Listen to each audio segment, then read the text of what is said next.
Assalamu alaikum. In this session of the e-circle, we're looking at the question of identity. Are you British or Muslim? And also look at issues like belonging and so on. These are some of the books that you might want to refer to on this subject. But I have to say, this whole question of identity, for some people may be a complex thing, but actually many people find the question of whether you're British or Muslim quite a silly one. Of course, people are British. There are a number of different issues that we could look at. The concept of self, where do you live, territory, where your community is, and so on. But I think it's useful to point out one or two teachings of Islam that are there at the beginning, and we'll look at some of these issues. And then we'll look at the whole question of loyalty and how we manifest loyalty, especially in a society like the UK, where it's not a Muslim country and Muslims find themselves as a minority. So it's really important to point out at the outset that actually this question of who is Muslims' loyalty to, it's to truth. Muslims' loyalty is to truth and to justice, as is evidenced by this verse of the Quran. But let's look at this in a little bit more detail now. Let's look at a more detailed question of loyalty when it comes to the Islamic texts. This is a fatwa from the European Council for Fatwa and Research. And in one of their fatwas, this one, they differentiated al-wala into two areas. One is on the realm of religious matters and creed, and the other in terms of muamalat, as I have just explained earlier on. So this is a fatwa from them that emphasizes and endorses, I think, what I was just saying a few moments ago. So when we look at that, when we look at the topic of loyalty very carefully, what we can see is that loyalty, like identity, is multifaceted, it's multi-layered, and in a way it's a natural part of human society that we will face tensions, we will face always moral and ethical dilemmas.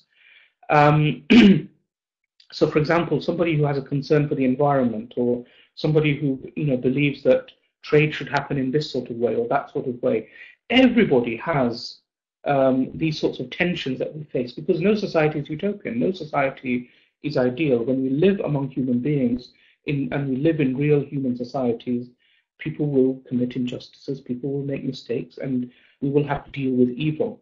And that is a natural part of our living in this world, in this life. And the Prophet ﷺ said, peace be upon him, that the person who lives with the people and endures the hardship of living with them is better than the person who withdraws away from them.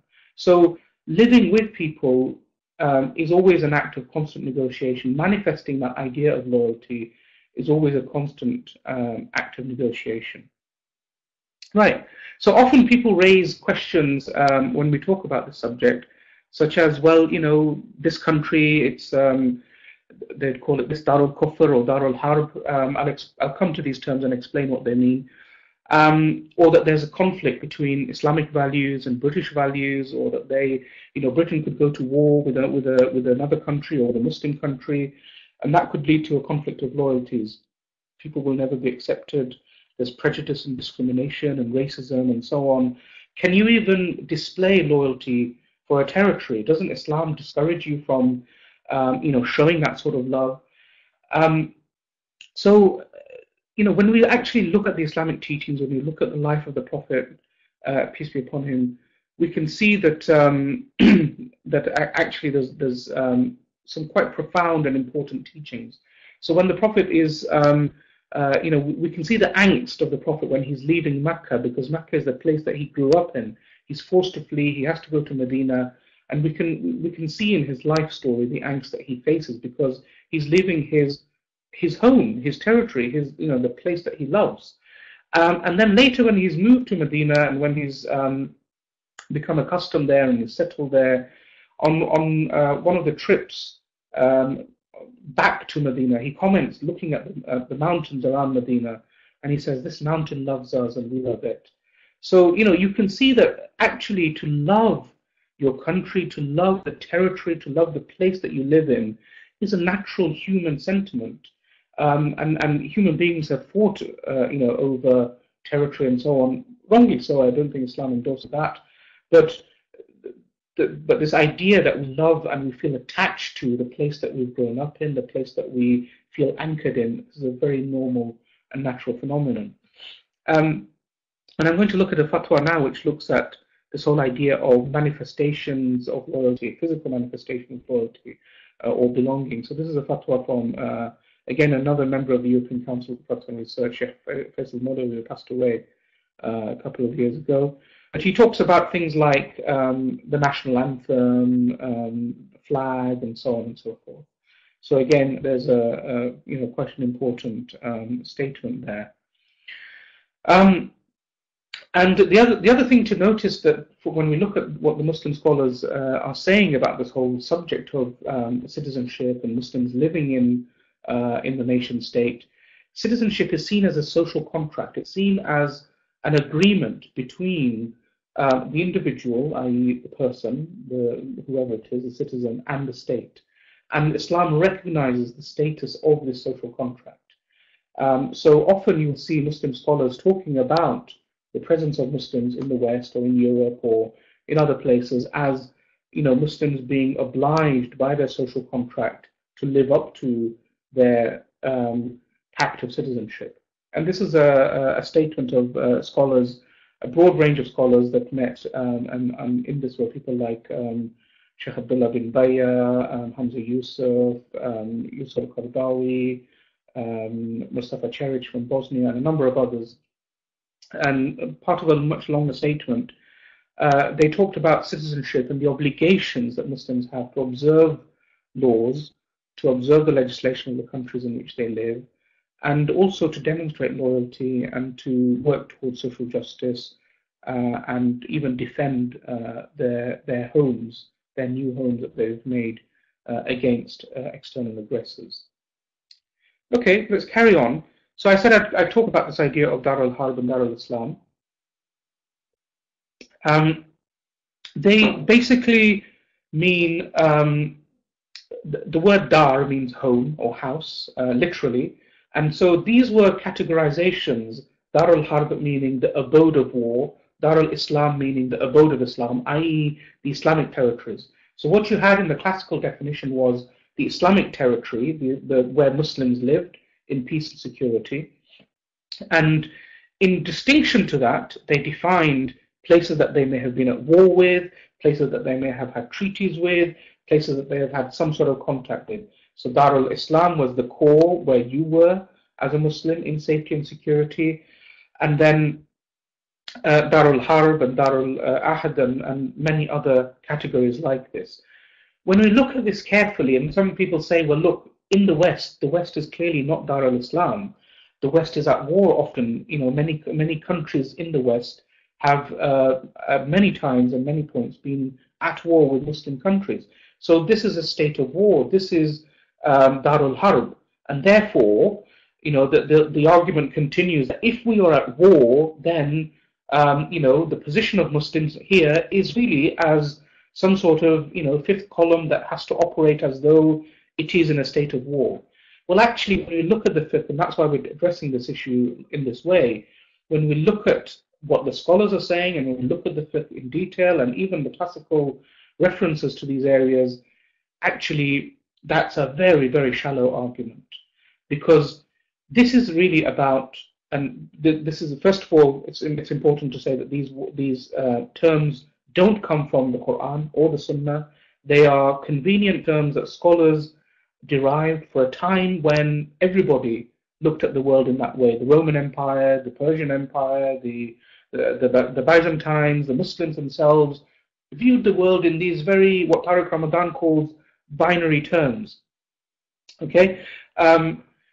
But when we look at the world today as it is, and when we consider that Muslims are now living here in places like London and New York and Birmingham and Paris and so on, in safety, in security. In many cases, people fled to these countries back in the 70s and 80s when Muslim countries were persecuting them, and they found security here in the West when they were under threat in the Muslim world.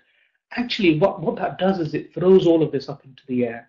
And when you look even very closely at the arguments of people like the Hanafi and Maliki scholars, when they talk about the idea of Darul Islam, what it boils down to is that Darul Islam is the place where you have safety and security, where Muslims are able to live freely, to practice their religion in safety and security. And actually then they say any place, some of the scholars, any place where you can practice your faith securely is Darul Islam, is the abode of Islam. And that's why people like Tariq Ramadan say that, here in the West, here in parts of Europe, what we have is actually the lived Sharia. The values of the Sharia are actually being lived. Peace, prosperity, security. Of course, these are relative terms, but much more so than many other places in the world, unfortunately. So, just wanted to knock this dichotomy on its head, and say that really these definitions don't apply in the world that we live in. Okay, moving on swiftly. Another important thing is the notion of the ummah.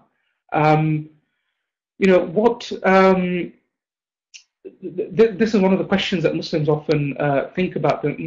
Where does our loyalty lie? It must be to the ummah.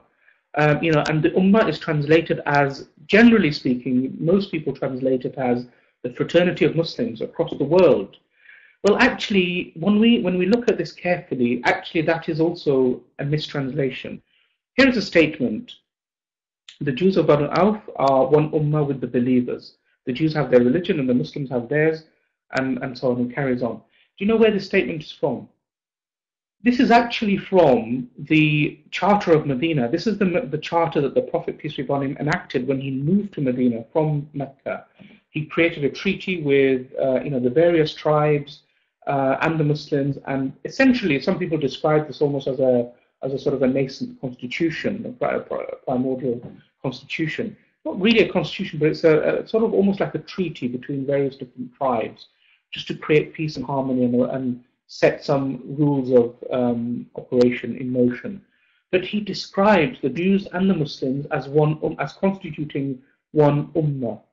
And so it's useful to note here that actually the word ummah is almost literally like the word community. It can apply at many, many different levels. You have your local community, your local ummah, and then you have your national, your global, and so on. Your ummah can refer to, and of course it does refer to at times, the community of believers, all those who are Muslims, but actually it can be much more complex as well.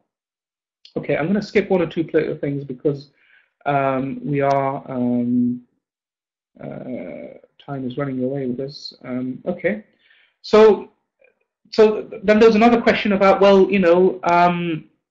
there's all this prejudice and so on and so forth in society. You'll never be accepted.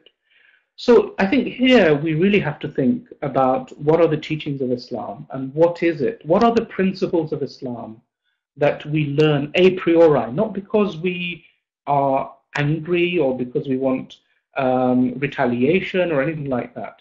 How do we deal with prejudice? I wanted to play a little video here, but I thought just in case it doesn't work or something.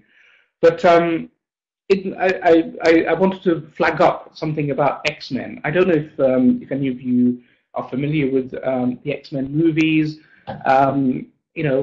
superhero, entertainment, etc., etc. But actually, when you read into the storyline, there's quite a lot of depth in there.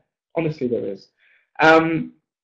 It's a story of how humanity evolves and mutates, and then the rest of humanity, so some people become mutants, and the rest of humanity eventually turns against them because they're different. That's essentially the story of, I think, the 3 or 4 movies.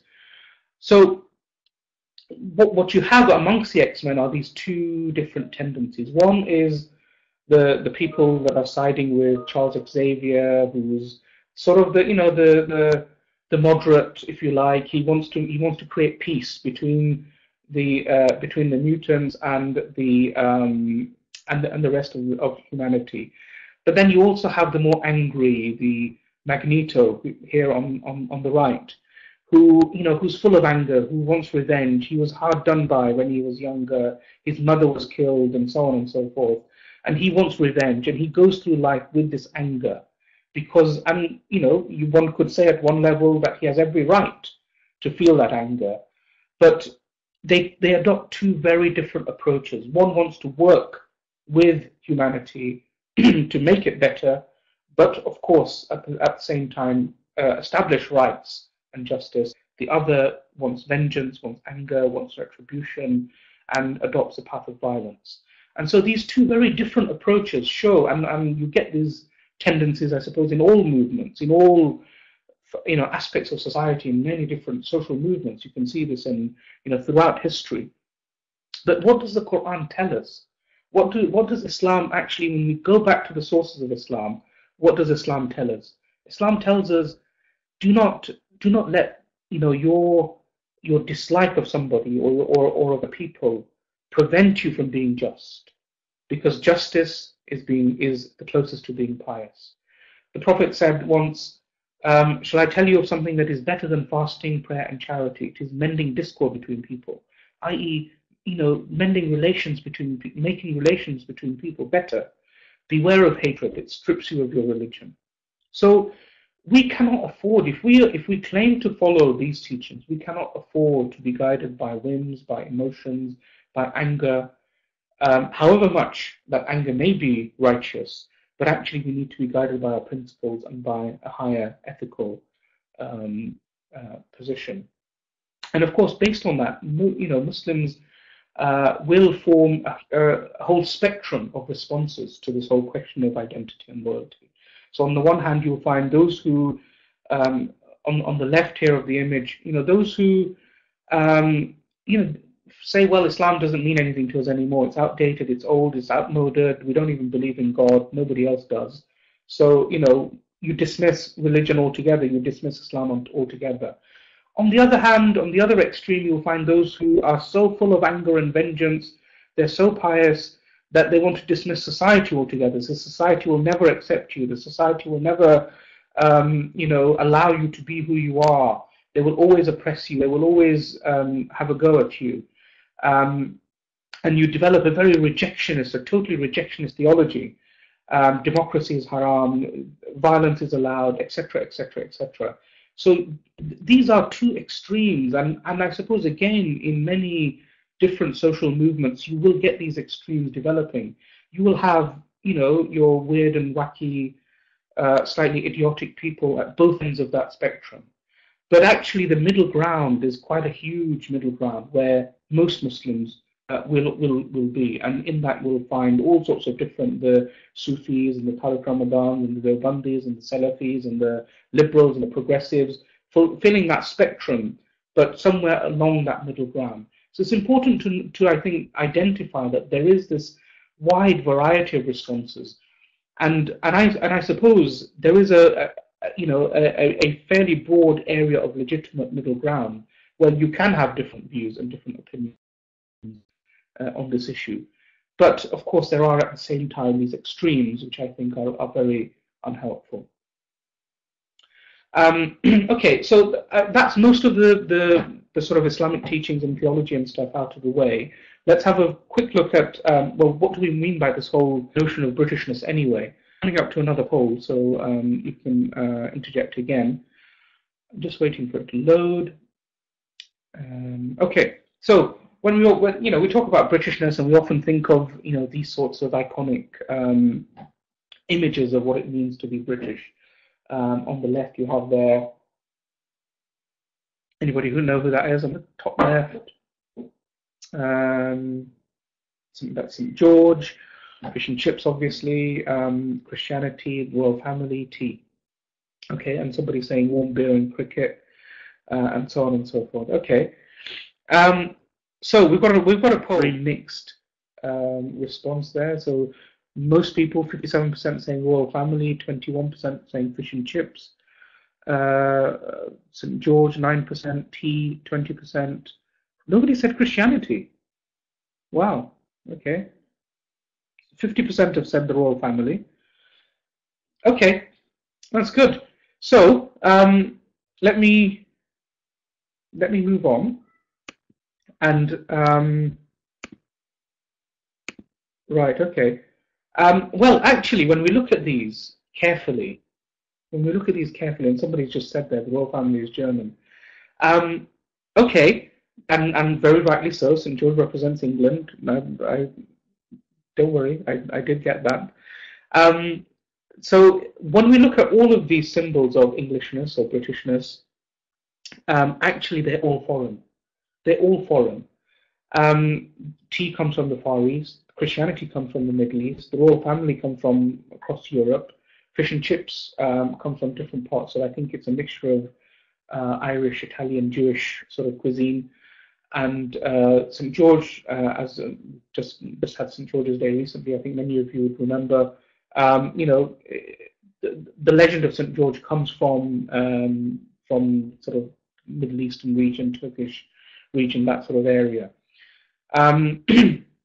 So yeah, I mean, it's interesting, isn't it, that the things that we often think of when we talk of Britishness are actually very foreign, very global, and there's something I think very positive there in our sense of Britishness. We often bemoan our sort of very very vague, very fluid, fuzzy identity, but actually the fact that Britishness is so fuzzy and it is so fluid, I think gives people a very positive way of opting into it and buying into it, and I would celebrate that, and I think it's well worth us trying to preserve that openness from in the way that we think about our culture in this country. Okay, I'm just trying to move on. Right, so I just wanted to have a quick look at some of the data, just to say, well, okay, we're talking about Britishness and belonging and identity. What do people actually think? What do people actually do? And I think we'll be finishing in about 5 minutes or so, so we'll have hopefully some time for questions. Right. Well, when we look at when the citizenship survey, which is the largest, right. What we see are actually when people are asked about their sense of belonging to the UK across different ethnic groups, actually Muslims score very highly. Bangladeshis, Indians, Pakistanis, any of you who know about Muslim communities will know that these three ethnicities form about 60% of the Muslim community in this country, score the highest actually in amongst a range of other ethnic groups. So the data there is very positive in that sense. There's a results there from a Gallup poll as well. In some studies that we at the Policy Research Centre did on Muslim communities in Leicester, we also found that people responded very highly in the positive when asked about identity. Here, these two columns represent Muslim and non-Muslim views, and you can see they're almost identical. And likewise, when we look at, I don't know if you can see all the figures here, but when we look at, if you look at the middle of that table, that is the UK figure, the figure for Leicester compared to other European cities. And you can see that the sense of belonging that Muslims have in this country, 82% in Leicester, is far higher than than most other. 82% in Leicester, 72% in part of London, Waltham Forest, but much higher than places like Berlin, which is the lowest, I think, 25%. Okay, so there is something I think that's fairly special about the way in which Britishness and the Muslim presence here have been able to dovetail. This is a survey that was done by Eastern Eye, conducted by Mori, just after 9/11, and it was looking at Asian communities, And what you see here are very similar results when you look at the very loyal and fairly loyal categories. So why is all this? Why is all this important? Why are we talking about identity and belonging and so on? Well, when we think of the way in which people perceive Islam in this society, in this country, most people say they know very little or almost nothing about Islam. Most people's sources of information on Islam, the previous one was an NOP poll, I think, for the Daily Telegraph. This is a survey that we conducted back in 2002 at the Islamic Society of Britain, part of our Islam Awareness Week. What you see are, people's major source of information on Islam was things like TV and newspapers and so on. So you combine all these things together, and the picture that emerges is actually that in a way we're really losing the battle. The sensible middle ground is losing the battle because people have all sorts of misunderstandings and misconceptions about who Muslims are, what they represent. People think of Muslims as a fifth column. People think of them as a threat, unfortunately, and you can see from the data that actually the reality is far from that. But also on a personal level, identity is about comfort, it's about confidence, it's about being sure of who you are. And I think a person who is sure of who they are and feels comfortable in who they are, comfortable in their skin, can actually then be a much more confident, valuable citizen.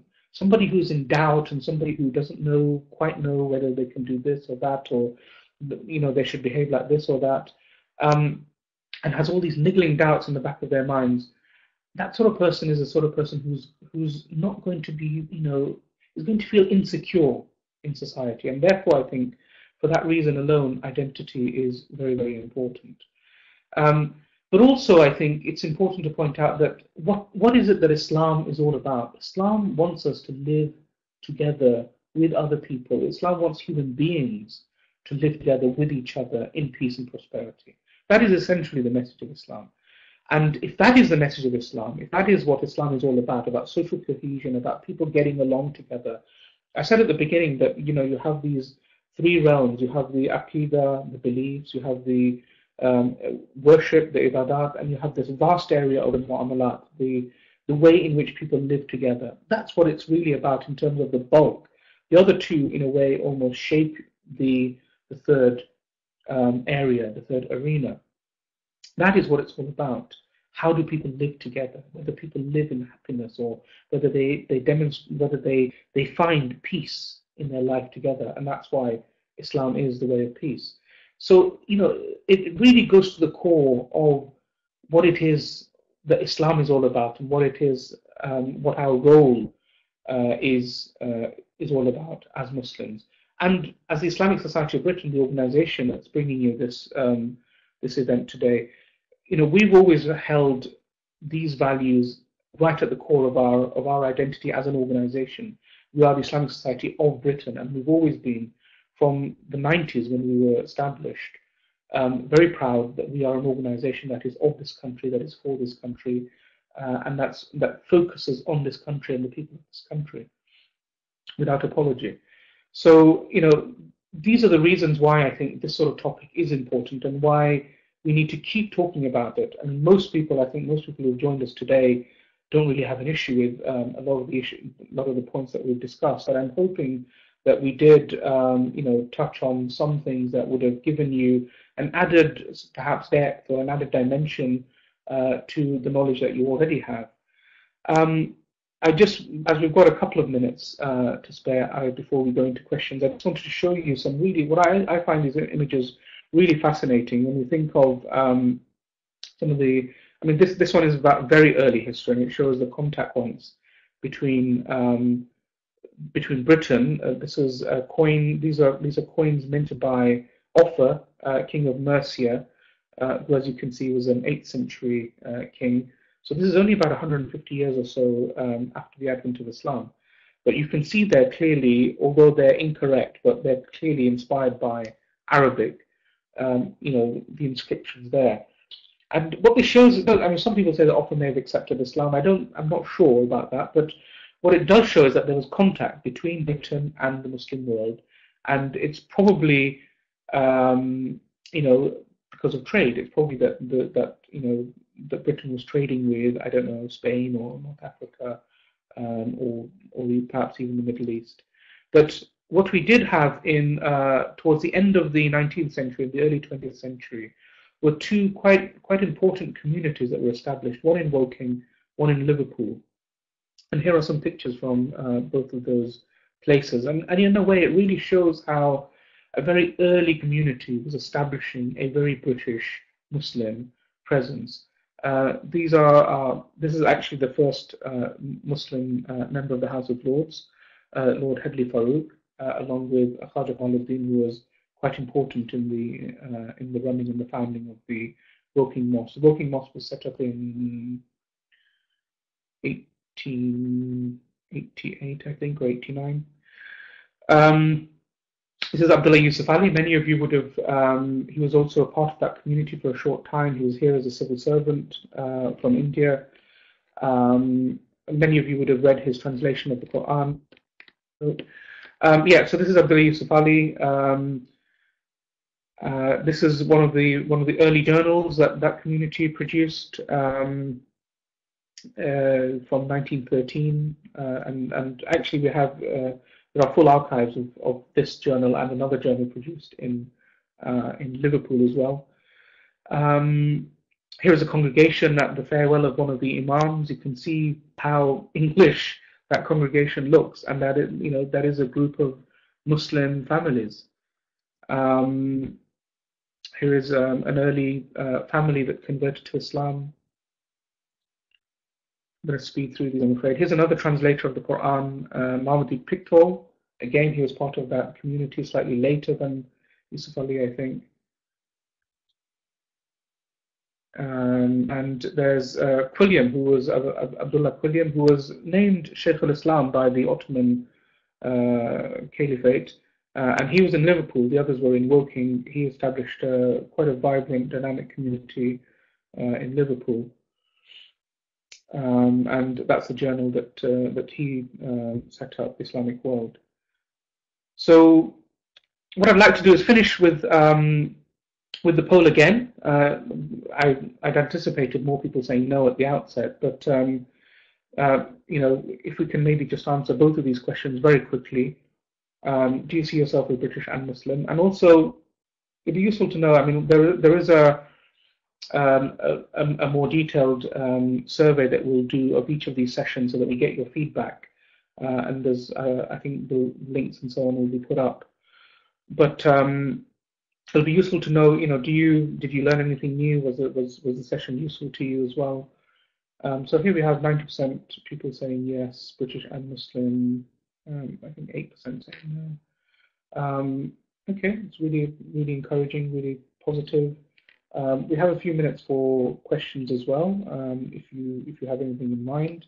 But let's move on to the next poll, the next question on the poll. Did you learn anything new? Was any of this useful to you? I hope some people have answered in the column here as well. Okay. And what I'd like to do is just to let you know that, oh, here's the poll. Did you learn anything new? Most 100%. Wow. Okay, so far. That's very encouraging. Thank you very much. A few people said no. Some people said I wasn't really listening. We expect that. Don't worry. You're not going to be forced to listen. Okay, that's very good. Thank you very much. Just before I finish then, there's if you there's a couple of blogs that I write, one which is a personal blog, and I'm currently also writing a column for ML Magazine. The links are there. But also, if you could give us your feedback at this link, and I'm hoping one of our techies will put up the links on the scroller on the right. And also, just to let you know that the next eCircle is in 2 weeks' time, and it's Faraz Mir talking about building a godly foundation. So, as you know, these circles are always on Tuesday, and for now they're at 9 p.m. So join us again in 2 weeks' time. We have about 10 minutes for any questions Okay, so somebody has asked, as Muslims, should we not ask what is the primary identity? What is our priority? Well, I mean, I'd like to throw this back at you because I think, I mean, I have my views on this, but maybe others can come in and answer that as well and say what their view is. Um, you see, I personally think that it's um, because these identities operate in in one bundle. I don't think it helps, or I don't think it's accurate even to say which is the primary one, because as I said at the outset, identities are contextual. So, for example, generally speaking, Islam obviously will be the most important force that shapes my life.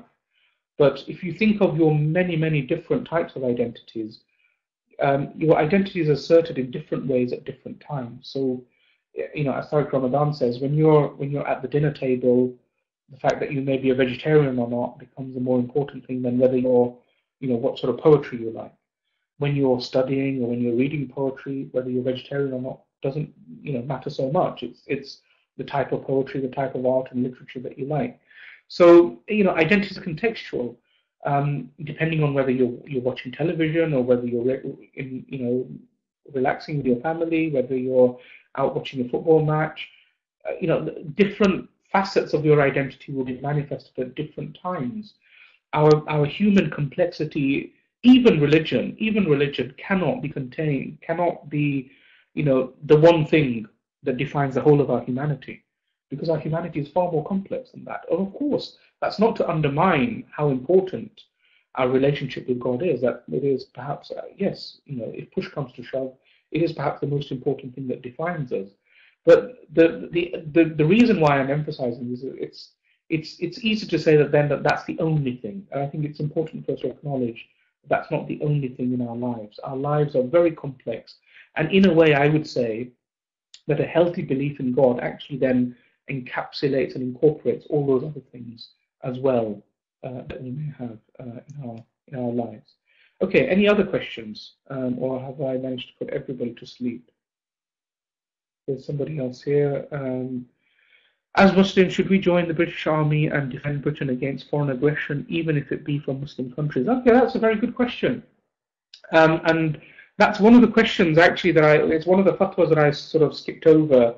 And there are a number of scholars who have talked about this. And I would refer you to the European Council for Fatwa and Research, and also people like Sheikh Abdullah bin Bayya, who's, I think, given some very sort of very sensible fatwas on the whole subject of citizenship, identity, belonging, and so on. And you will find different views out there. You will find different people, different scholars. As I said, there is a spectrum of views.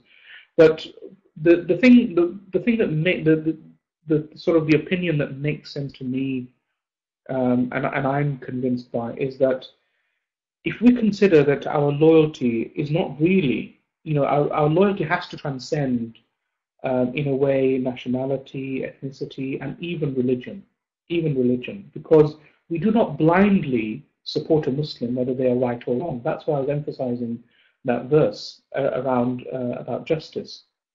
So our loyalty is to justice. So if I live here in this country, and this country is providing me with, my home is here, and I live here, and I've built my home here, and I feel this affinity with the people around me. If another country attacks this country, then of course you naturally feel an instinct to defend it. And of course, at that level, being a member of the police force or the armed services or any other instruments of the state is an important endeavor for Muslims, and there are fatwas that support that. There are, of course, those who would critique that, and especially from jihadi sort of angles, and people like Hizb ut-Tahrir and so on, who say that that's not allowed. But the vast majority of people do, I think, fall under the earlier group of fatwas that say that you must be involved, and especially when it comes to the point that if you feel that your country has been attacked unjustly, then you have to defend it, whoever the aggressor is. And the Prophet ﷺ taught us that he said, help your brother, whether he is oppressor or oppressed. And then he went on to explain how you do that. He said, if the person is being oppressed, and it's easy, you know how to help someone who's oppressed, But if it is your brother that is doing the oppressing, then you stop him. That is your way of helping him. You stop him. So our loyalty isn't blindly to this group or that group, or or even to Muslims. If Muslims are doing wrong, our loyalty towards them is tough love. Our loyalty towards them is to say, stop it. And that is the way that we manifest how we show our loyalty to Muslims. So, just highlights the point that I was making earlier, that actually loyalty is to truth, loyalty is to justice. And that is, in a way, connects our loyalty to God, because it is God that manifests the ultimate sense of truth and justice. Okay, I think we have time for maybe one final question. Okay, we've got one. Should we join in with Xmas and send cards, etc.? Well, I mean, it depends on what you mean by join in. And I mean, I have to say, look, I'm not a mufti or a faqih or anything like that, so I can't give Islamic verdicts. But I have read the opinions of many scholars, and I can relay those back to you. There is a good discourse on this by Tahir al-Qadri from Pakistan, who talks about celebration of Christmas and so on. His video is available on YouTube. I'd urge you to have a look at it and chase it up. It depends, I think, on what you mean by join in with. I mean, as a Muslim, you would obviously not worship at the time of Christmas because it's not a Muslim act of worship. And that is where that early instruction about differentiating ourselves comes in. But if we are talking about sending cards to people, sending greetings to people, interacting with people in a positive way, in a respectful way, in a dignified way, there is no harm in that at any time. And when Christmas is a very special time to people of other faiths, or when it has, as it has become in our society today, become more of a cultural festival, I think, for most people, because we are in a society that is nominally Christian, and although perhaps many more people go for midnight mass than they go to church normally, but largely Christmas has become more of a cultural phenomenon. And at that level, there is, from the opinions I've heard, there is little harm in participating in Christmas in that cultural sense. So, sending gifts and cards to people, neighbors, and so on is just an act of politeness. And you might want to, invite them to share in Eid and other celebrations that Muslims have as well. Okay, and there are various links that have been put up. There's one just put up a link from Sohaib Webb and so on. Somebody's asked, why does Western media always depict Muslims in the negative light? I would say, it's not just, I would say in a way, the trap of the whole idea of the way that the media can sometimes generalize and stereotype opinions about Muslims, we also have to be careful that we don't do the same thing ourselves. And by saying the whole of the Western media always depicts Muslims, you can almost fall into that trap yourself, actually. But I'm sure most people understand the sentiment of the question. It does feel very frustrating that time after time, Muslims are represented in a very negative way. But the problem is that two things here. One, that I personally, I've worked a lot with people in the media, and I know that some people may have an axe to grind about Muslims, but actually, from the vast majority of people I've met, that's not the case at all. The media, sometimes people can be lazy. It's an industry where sensationalism is the order of the day, where people find it, most people would complain about the way that they are covered in the media. Politicians complain about the way they're covered in the media. Christians complain about the way they're covered in the media. Jews complain about the way they're covered in the media.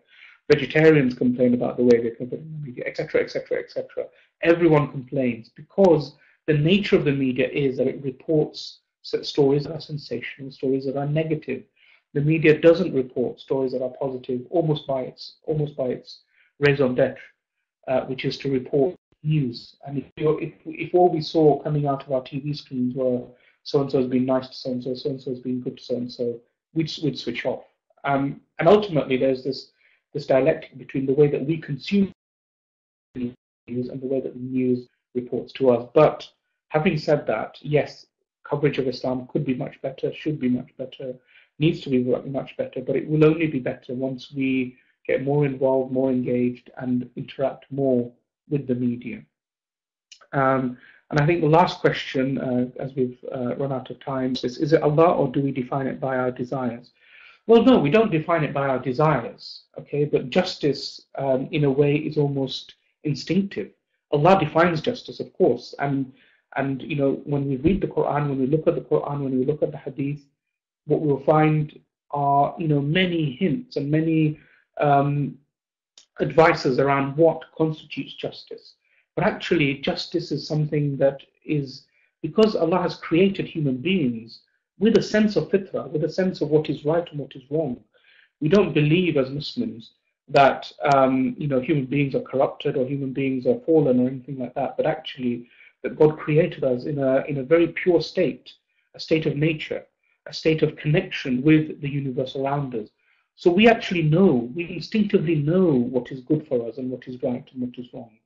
And part of that is to know justice. I know that if I treat somebody else the same as I treat myself, that is likely to increase the good in society. I know that if I treat somebody bad, however much I may try to justify that, that is going to be something that is wrong. And these are values that all human beings agree to. The idea that you should, this is something called the golden thread in religious teachings, the idea that you should treat others as you would like to be treated yourself. So I think it's more complex than whether it's God that tells us or our did tell us. I know where that sort of line of questioning is from, but I think we get much of that from the religious texts and the religious teachings, but we also have to use our mind. This is what God gave us to worship Him with by thinking and by using it to serve Him and using it to interpret and understand the religious texts. Okay, so let's finish. Thank you very much for joining us, and I hope you've enjoyed and learned something. Do pray for us, and if I've made any mistakes, I seek your forgiveness. Join us again in 2 weeks' time when Faraz will be talking about building a godly foundation. Thank you very much indeed. Jazakallahu khairan.